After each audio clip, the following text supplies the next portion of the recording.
Danke bafethu. Breaking news, iKaizer Chiefs ikhiphe abadlali abawu-10 bafethu aba-injured abangeke badlale against iSiwelele FC. Naba abadlali bakhona. Ushinga, u-Igadaro, uMaboy, uDotli, uMsimango, uMulife, uMako, uCheslete, uMunyane, uMatlo. 10 bafethu abantu abangeke badlale abekho available. But I wanna state this.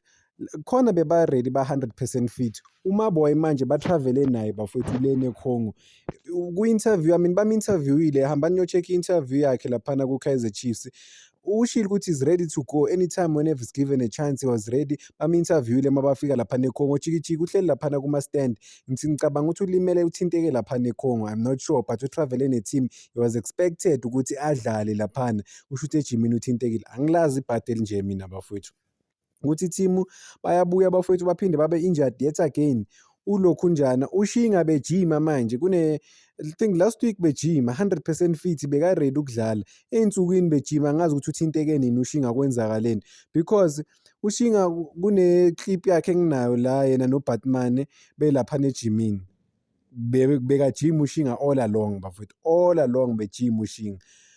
Igadaro naye bejima upostile, if we go to i-Instagram yakhe 4 days 5 days back lapho upostile ukuthi ready to whatever loading, aposta leyo nto leyo.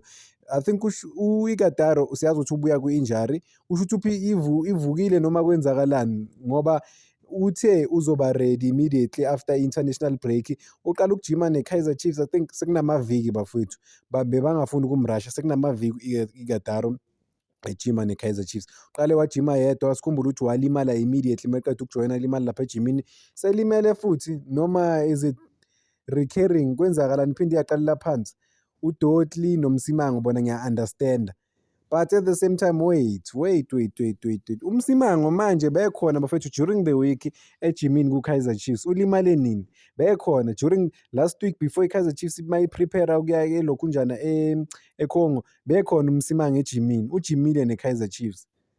uThabiso Munyane bekhona kuKaizer Chiefs fit, and uThabiso Munyane akaqalanga manje ukujima by the way kuKaizer Chiefs. Uqale ubuye that time iBafana iya ecampini. iBafana before iqualifier for iWorld Cup ngasikhathi izodlala ama-2 games. uThabiso Munyane before lapho, days before lapho besekabuyile ejimini aqala ukujima neKaizer Chiefs, but he's still injured.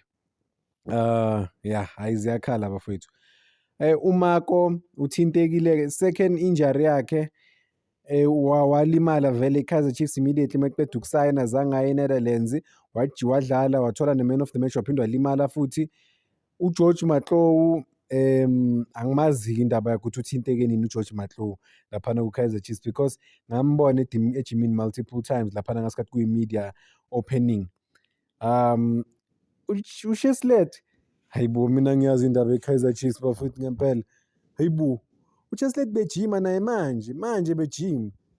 Labantu okay balimale nini, bathinteka kanjani, or iKaizer Chiefs seyidlala ngabantu seyenza le, cause ngibone nenye i-comment la online bafethu ethi iKaizer Chiefs nayo izoba nale moment lena yokuthi ubani uBroki lo weMamelodi Sundowns owasho yena ku-tweet ukuthi angilimelanga mina. Ngisakhumbula ukuthi wakhomenta nini wathi yena ufit u-right, kusho ukuthi i-team edecide ungamdlalisi, but lento ukuthi ulimele i-team seyisho into engekho overall laphana bafowethu. But yeah, it's difficult times for iKaizer Chiefs if izodila nama-injuries after ama-injuries. Ama-player anticipate ukudlala but announce ukuthi are-injured. I think istori saka lokhunjana bafethu saka Mako noMunyane, I mean yeah, that's sad. And then umfana uMulife, ngiyazi ukuthi abantu abamazi. uMulife kumele ulandele ibhola ukuthi ukuze umazi serious. U-4th goalkeeper weKaizer Chiefs. Nasi istori sakhe umfana. Hayi angilazi ukuthi ibhadi noma yini. Umfethu beka-out for some time bafethu, bene-serious injury, ngathi waya ku-surgery or ini, wabuya bese ngimbona ejima neKaizer Chiefs sekalimele futhi akasekho available. What a difficult journey bafethu for amajita, because uMulife ubunhle, abanye bathi ubunhle, abanye bathi ukarabo because unamagama awu-2. Ujimile neKaizer Chiefs wajima, and the funny thing ukuthi lo mfana bampromotha kusasekhona uItumela Nkhune bafethu. So imagine bakupromotha kukhona uItumela Nkhune, but-ke so kuhamba iminyaka still awakadlali because of on and off ngendaba yama-injury. angilazi ukuthi ibhadi or yini kumfana but yeah. At the same time big public outcry bafowethu abantu bathi akudlaliswa amaplayer amasha why engadlali. I-Kaizer Chiefs, maybe that is why if they feel the need ukuthi ba-announce kuma-public platforms online kanjena ukuthi ama-players are-injured ama-player awekho available. But enye into ukuthi hayi bafowethu, enye into ukuthi cause manje if bazolimala kanje bebejimile ey'nsukwini and i-Kaizer Chiefs ikhipha the statement sonke full statement because of manje sokunomsindo serious ukuthi why ningadlalisa amaplayer amasha. Bayawabona lama-comment abantu abaningi bafethu bakhomenta ngayo lento le. Hayi but siyasibafisela inhlanhla abafana bafethu ukuthi bakwazi ukurecover. Imagine you joining a new team, the next thing ulimele, awukho available. Yeah, so bona ejimini I think ku-media opening I think bazoshaya enye i-media. Well, it's not even ukuthi abantu baku-media bakwazi ukuya laphana e-Naturena babe ne-access and then sobona ukuthi obani abakhona obani abangekho because at this point asazi-ke ngempela bafethu ukuthi ba-available abekho available. Ushinga funny thing, Ushinga simbonile ebhentshini that time uMarco mabaqeda uku-announce ukuthi uMarco injured, sambona Ushinga ebhentshini bafowethu. Bokuyigame ye-CAF or bokuyigame yani waba sebhentshini but maba-replace kulimala uCross bafaka was it i-Carling or i-CAF between lo game ba-choose ukuthi ba-replace uCross mengathi uyathinteka bafaka uMcCarthy kule space lesi saka-Cross. Bengicabanga ukuthi uzodlala. uCheslade naye ube khona ebhentshini kanye only one time. Wothula ama-player lawa amasha ku-Kaizer Chiefs, they only appeared one time laphana ebhentshini le-Kaizer Chiefs, which shows ukuthi noma be-available i-confidence ye-Kaizer Chiefs ayikakabi khona kubo laphana ukuthi abadlali bangadlala even babe khona even nje they don't even make the match day squad. So i-Kaizer Chiefs ikhiphe ne-statement la online. I think abantu they can go through ilokhunjana leya click leya online ba-click khona or lesa statement sama-player and then you guys can read ukuthi kwenzakalani ngama-player, but I think it's the same information.